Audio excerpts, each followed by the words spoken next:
दोस्तों इस सीसीटीवी को जरा ध्यान से देखिए। तारीख 15 मई और समय हो रहा था रात के तकरीबन 10:25। तभी एक घर से हाथ में ऑरेंज कलर का गमछा लिए और फोन चलाते हुए शख्स जो है बाहर से निकलता है। उसके पीछे एक और आदमी बाहर निकलता है जिसने जींस और शर्ट पहन रखी है। वो स्विफ्ट गाड़ी का लॉक खोलता है और ड्राइविंग सीट पर जाकर बैठ जाता है। उसका साथी जो फोन चला रहा था वो ड्राइविंग सीट के बगल वाली सीट पर जाकर बैठ जाता है। तभी एक बेलोनो गाड़ी जो काफी समय से इनका इंतजार कर रही थी वो सामने से आती हुई नजर आती है और स्विफ्ट कार के बिल्कुल जस्ट बराबर में रुक जाती है। और जो अगले 2.25 मिनट में हुआ वो सब कैद हो गया एक सीसीटीवी कैमरे में। तो दोस्तों आज हम आपको झज्जर जिले की इस घटना को विस्तार से बताने वाले हैं। तो चैनल में आगे बढ़ने से पहले तो वीडियो को लाइक कर दीजिएगा, चैनल को सब्सक्राइब करके बेल आइकन के बटन को प्रेस कर दीजिए। दोस्तों झज्जर जिले की वो खौफनाक रात, उस रात पर 15 मई 2026 रात के तकरीबन 10:25 हो रहे थे। सीसीटीवी फुटेज में दिखता है कि हितेश घर का दरवाजा खुलता है और हितेश हाथ में ऑरेंज रंग का गमछा लिए फोन चलाता हुआ बाहर निकलता है। उसके पीछे उसका एक साथी जींस और शर्ट पहने साथी जो है स्विफ्ट कार का लॉक खोलता है और ड्राइविंग सीट पर जाकर बैठ जाता है। हितेश उसके बगल वाली सीट पर जाकर बैठता है और ठीक उसी वक्त जैसे किसी को इशारे का इंतजार हो और एक बैलेनो कार सामने से आती है। ये कार वहां अचानक नहीं आई थी, ये पहले से उस इलाके में मौजूद थी इंतजार में। बैलेनो कार स्विफ्ट की बिल्कुल बराबर में आकर रुकती है। उसमें से दो लोग उतरते हैं हाथों में हथियार लिए। वो स्विफ्ट कार पर ताबड़तोड़ फायरिंग शुरू कर देते हैं। हितेश का जो साथी होता है जो ड्राइविंग सीट पर बैठा होता है किसी तरीके से दरवाजा खोलकर भागने में कामयाब हो जाता है। हमलावर उस पर भी निशाना साधते हैं लेकिन वो अपनी जान बचाने में कामयाब हो जाता है। इसी बीच एक और हमलावर बैलोनो से उतरता है और फिर एक चौथा काली टी शर्ट वाला ड्राइवर भी गाड़ी से निकलकर फायरिंग में शामिल हो जाता है। दोस्तों चारों हमलावरों ने एक साथ स्विफ्ट कार पर गोलियां दाग रहे थे और हितेश उस कार में अकेला रह गया था और वो गंभीर रूप से घायल हो चुका था। लेकिन ये हमलावर यही नहीं रुके। थोड़ी देर बाद ग्रीन शर्ट वाला हमलावर दोबारा बैलोनो से उतरता है और स्विफ्ट पर फिर से गोलियां चलाता है। जब उसके हथियार की गोलियां खत्म हो जाती है तो बीच सड़क पर खड़े होकर बेखौफ हथियार को दोबारा लोड करता है। ये नजारा बता रहा था कि ये लोग किसी से नहीं डरते। तभी एक काले रंग की कार उस रास्ते से गुजरती है। सीसीटीवी फुटेज में देखे तो ये कार पिछले 1.5 मिनट से उस इलाके में कुछ दूरी पर खड़ी थी। उसकी हेडलाइट फुटेज में साफ दिखता है। क्या ये गाड़ी भी हमलावरों की थी? क्या ये रेकी के लिए तैनात की थी? पुलिस इस पहलू की भी जांच कर रही है। और इसके बाद ग्रीन टी शर्ट वाला हमलावर भी तीसरी बार बैलोनो से उतरता है और इस बार बैलोनो का ड्राइवर गाड़ी थोड़ी पीछे खींचता है और हमलावर सीट पर बैठकर दोबारा हथियार में मैगजीन लोड करता है। और चौथी बार वो स्विफ्ट कार के पास जाता है और इस बार वो सीधे कार की खिड़की के पास जाता है जहां हितेश बैठा था। वो खिड़की के करीब जाकर सीधे उस पर गोलियां चलाता है। 4 बार गाड़ी से उतरकर फायरिंग।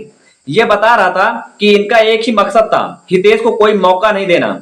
और फिर सभी चारों हमलावर बैलेनो में बैठते हैं और सीसीटीवी फ्रेम से गायब हो जाते हैं। दोस्तों घड़ी में वक्त था 10:27, 2.25, 30 राउंड और एक जिंदगी। जैसे ही खबर फैली झज्जर पुलिस क्राइम सीन पर पहुंचती है और स्विफ्ट कार के पास बड़ी संख्या में खाली कारतूस बिखरे पड़े थे। कुछ जिंदा कारतूसें भी मिली जो इस बात की गवाही दे रहे थे कि हमलावर अपने पास अतिरिक्त मैगजीन लेकर आए थे।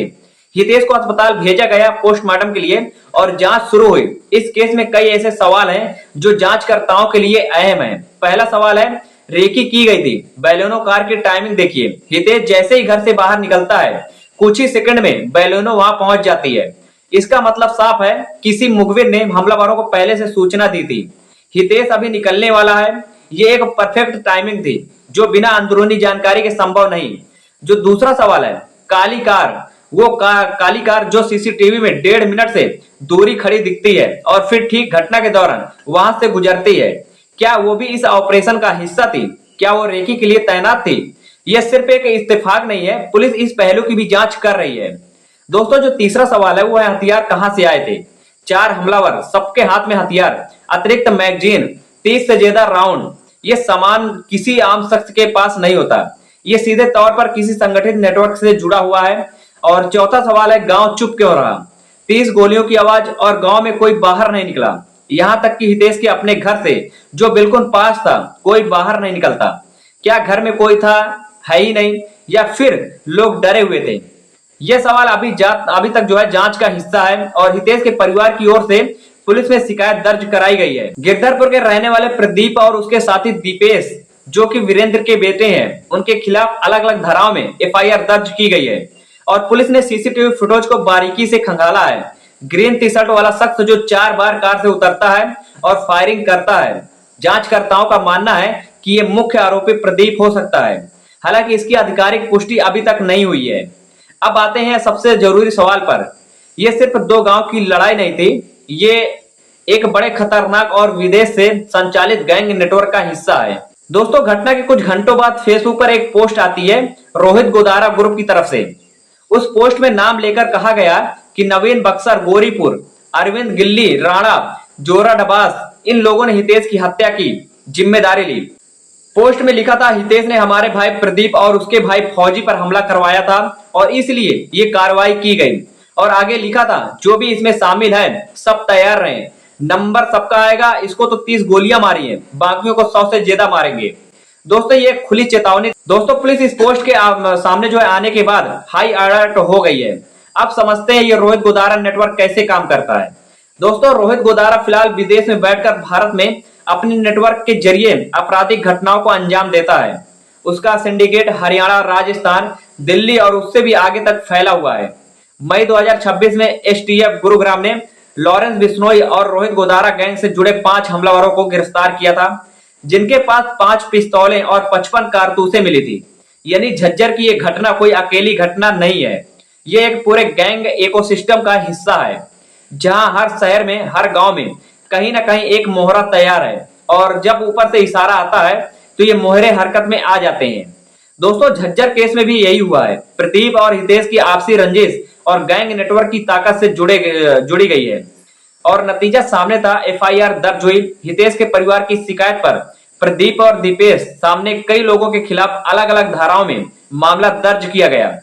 हरियाणा पुलिस ने जांच शुरू की है और सीसीटीवी फुटेज पुलिस के हाथ लग गई थी, जिसमें बैलेनो कार, हमलावरों के कपड़े और उनकी हरकतें साफ दिख रही थी। दोस्तों, हमलावर उस वक्त तक फरार हो चुके थे।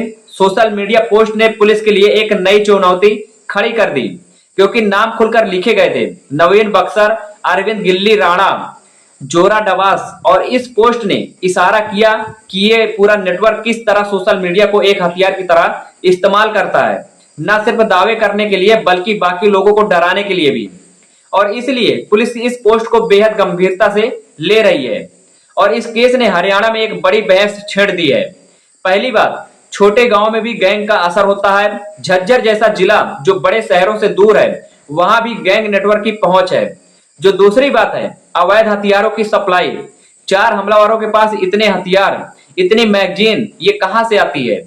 जांच एजेंसियां इस सप्लाई चेन को तोड़ने की कोशिश कर रही है।